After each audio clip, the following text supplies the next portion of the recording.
Today on Pokemon TCG Facts and History, the beginning of the Pokemon EX era.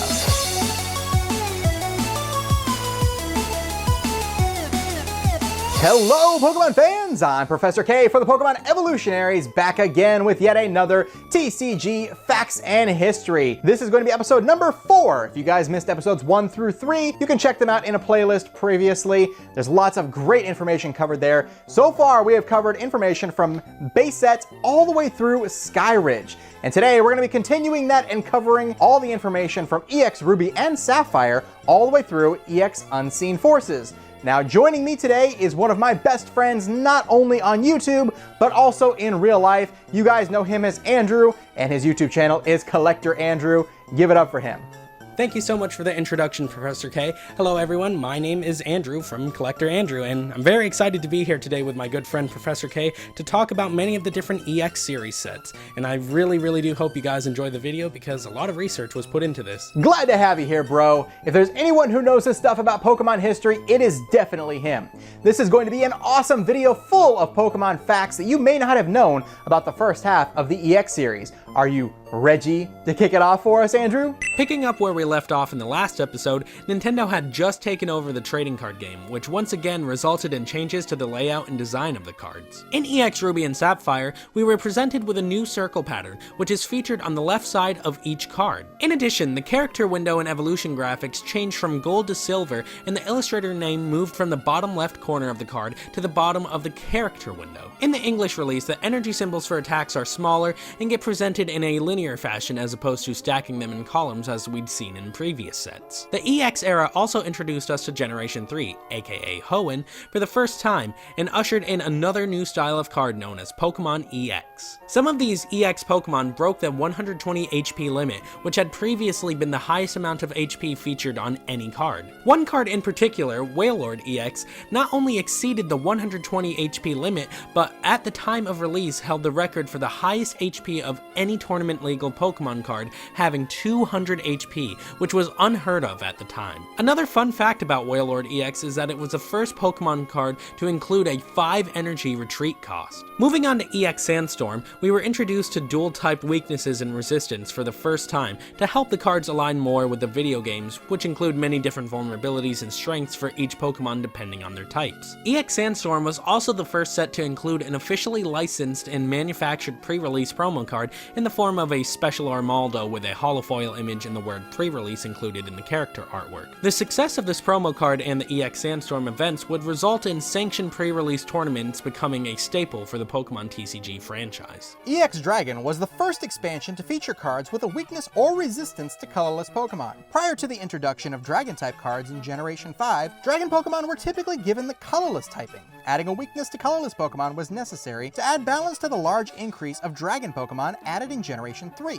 This dynamic held strong in the TCG until 2012 during the Black and White era. EX Team Magma vs Team Aqua continued the tradition of Pokemon variant-themed expansions and featured Nintendo's first attempt at Pokemon cards with some connection to the anime or an in-game character. This set also introduced dual-type Pokemon, which is another mechanic that draws inspiration from the video games in which most Pokemon have a secondary typing. As somewhat of a throwback to Dark Pokemon from the original Team Rocket set, dual-type cards in EX Magma vs Aqua were only given Darkness as their added type. In addition, the card layouts were visually enhanced for Pokemon belonging to their respective teams to better represent the difference between the two. Pokemon belonging to Team Magma had a character window with a fracture effect, whereas those belonging to Team Aqua had a bubble effect to more closely represent their love of water and water-type Pokemon. The insignias for each team were also added in the bottom right corner of the attack box to better display these changes. EX Team Magma vs Team Aqua was also the last set to include cards with e-reader compatibility due to the high cost of manufacturing and lack of popularity. The following set, EX Hidden Legends,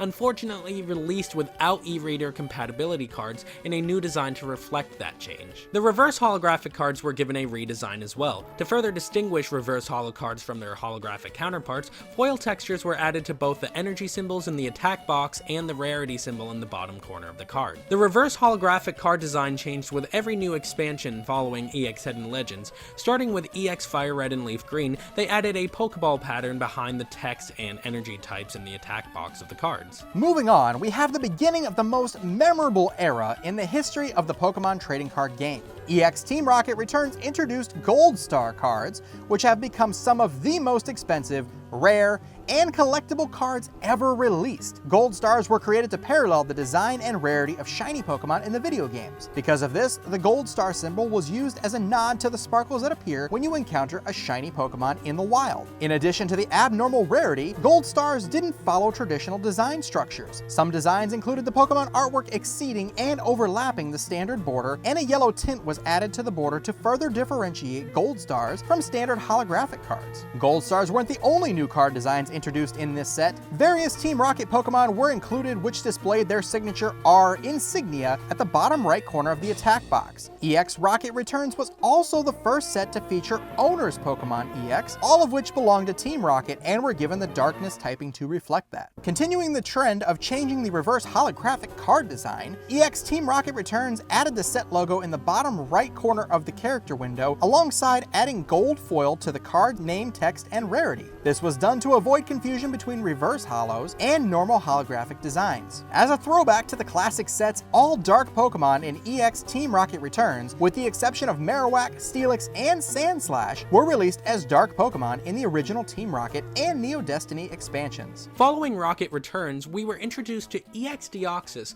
which was the first set to be centered around and named after a specific Pokemon. The same treatment would later be given to the Platinum Arceus expansion, which also focused on a specific Pokemon that happened to be the last in numerical order for the generation it was introduced. All Deoxys cards released in the set were given the Pokepower form change, which allowed players to switch between various Deoxys cards that featured different forms of the Pokemon introduced in Ruby and Sapphire. The following expansion, EX Emerald, was the only EX series set that didn't include Gold Star Pokemon following their debut. Since EX Emerald was an English exclusive set, it makes sense that no Gold Stars were introduced since they all came from sets that originated in Japan. However, EX Emerald was the first English set to contain holographic base energy cards, which are generally referred to as Matrix energy cards because of their design. Straying back towards sets originating in Japan, we have EX Unseen Forces, which was the first set since Neo Destiny to contain variants of the Pokemon Unknown. In the English release, the unknown forms were given their own subset numbering, with each card labeled as blank of 28.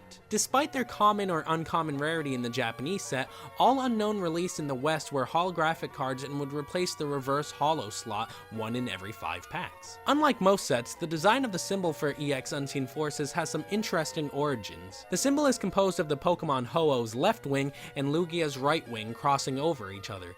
The set is also the only set that capitalizes the second O in the name on Ho-Oh's card, and it was the last set to include Owner's Pokemon EX. Wow, that was a lot of information for this half of the EX era.